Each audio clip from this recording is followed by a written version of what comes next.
Hey, let's talk about how to handle all the negative naysayers in the world, because heaven knows there's a lot of them, right? If you are goal-focused, achievement-oriented, if you're pursuing success and you haven't yet, you will experience negative. You'll experience the naysayers of the world. People just trying to tear you down. You've seen it all over social media. Everybody with a negative opinion is 10 times more likely to share it with the world than anyone with a positive opinion of something. That's a true statistic that I just made up, but it is very, if you think about it, you look at the numbers, everybody is just anxious to tear other people down. And it's very sad. It really is. So if you're experiencing some of this, or you haven't yet, you're surely going to. So either way, hopefully there's some benefit here in me telling you just a few things that I've picked up lately, some thoughts I've had, and some things that I've learned in some of my studies from successful people about how to handle the naysayers, the negative people in the world. Okay, so I think the first step is to prepare your mind by accepting the fact that they're out there. All right? Now think about that. Simply acknowledging and expecting that it's going to happen makes it so that when it does happen, you aren't surprised. You're not taken back by it. You're not caught off guard. So it's easier to handle because you're like, oh yeah, there it is. That's exactly what I was expecting. Here we go. So if you're in that space, then your mind can handle things just a little bit differently, a little bit easier because you knew it was coming. It's just a matter of time. So just know that. Start there and just know that if you haven't seen it yet, you're going to. So don't be surprised when it happens. But if it does happen, the biggest thing you've got to figure out how to do is get emotion out of the equation. Emotions are what get people all riled up about different things, right? Somebody says something, our feelings get hurt. We don't get physically hurt. We get emotionally hurt. Go back to the playground when you were in kindergarten and someone called you a name, or somebody said, oh, I'm not your best friend anymore. I have 2 girls that are grade school age, and they're going through a lot of this drama at school with friends and things who just love to say the dumbest things. And you hear this and you think, why? What is wrong? And it's just school drama. You said this, so I'm not going to sit by you at lunch, or you're not my BFF anymore, or, I don't know, all kinds of things. But, oh, are you kidding? Oh, sorry. There was a notification that I thought stopped my video. Anyway, so there you go. So that's emotional hurt, right? That's not physical. We can get physically hurt. In fact, emotional hurt is probably a deeper, stronger hurt than a physical hurt. Physical hurt will just go away with time. You got something, you bumped your elbow, or you cut your arm, or you did something that's physical, and it's going to go away. You just got to, take some pain medication or whatever, get your mind off it. And it seems to be a lot easier to handle than a deep-rooted emotional hurt.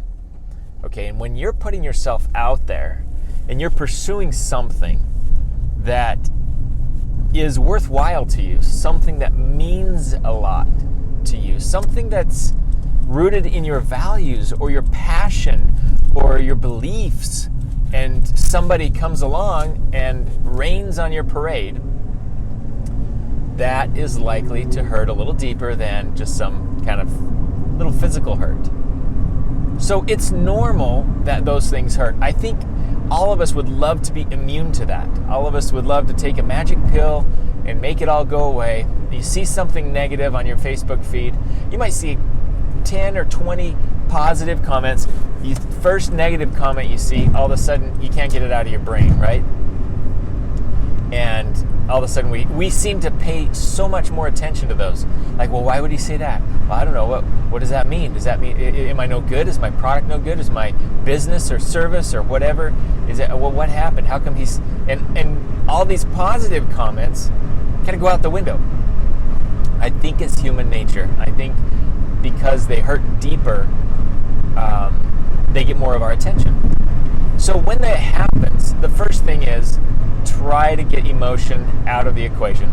Now that's not so easy. I understand. You can't just snap your fingers. My wife tells me this all the time. It's not so easy just to be objective and say, well, that doesn't matter. I'm not going to pay attention to it, and I'm going to ignore it and move on. But at least try, because emotion is where we get snagged. Emotion is where things get elevated. And actually, when we're in an emotional state, I think our perception of whatever it is we're looking at is modified as well. We become a little bit, I think things become amplified. Everything becomes bigger than it really is, or more intense than it really is, and we don't see things as they truly are. Okay, our perception becomes a little distorted in our emotional state.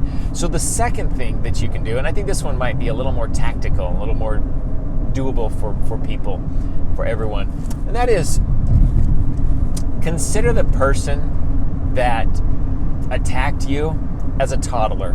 I know that sounds funny, but they're not physically, literally a toddler, obviously, but when a toddler comes up to you and does something like, you're fat, or you're ugly, or it's just some dumb thing off the wall, you know, what we do in our minds, we're able to separate that because it's a toddler. We're like, this is a little girl or a little boy, just doesn't know any better. This is, just a kid. So nobody's going to lay into a little kid for saying something that was rude because they're a toddler. So we go, well, of course, it doesn't really matter, they're a toddler. Well, in life, we're all in different positions. We're all in different spaces. We're in different points, right? And there's a lot of toddlers on the social media networks. There's a lot in your social media feeds, and especially when it comes to politics, news, religion, those types of things. There's a lot of people that are just starting out on their journey, and they really don't know better yet. They haven't learned. They haven't matured emotionally. And all you have to say to yourself is, well, there's a toddler, and he or she just doesn't fully understand yet. So I'm not going to give any credibility to that comment. It goes back to careful who you listen to, right? When you were a kid, your parents tell you this, or if not, they should have. Be careful who you listen to. Be careful where you get your advice.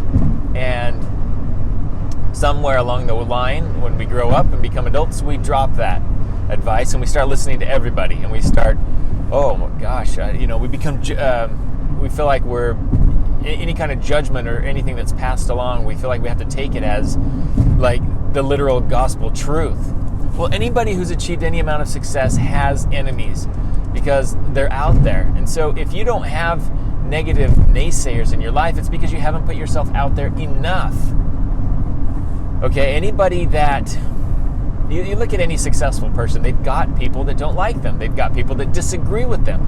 They've got people that will come on their feeds and just say the opposite just because I guess they have extra time on their hands and they get pleasure or something out of it. I don't know. I don't know why they do it. But if you're getting that, then it tells you can actually be kind of, I guess, in a way there can be some consolation for that, because it says that you're putting yourself out there, and that's a good thing, because the more you put yourself out there, the more you're going to get of that.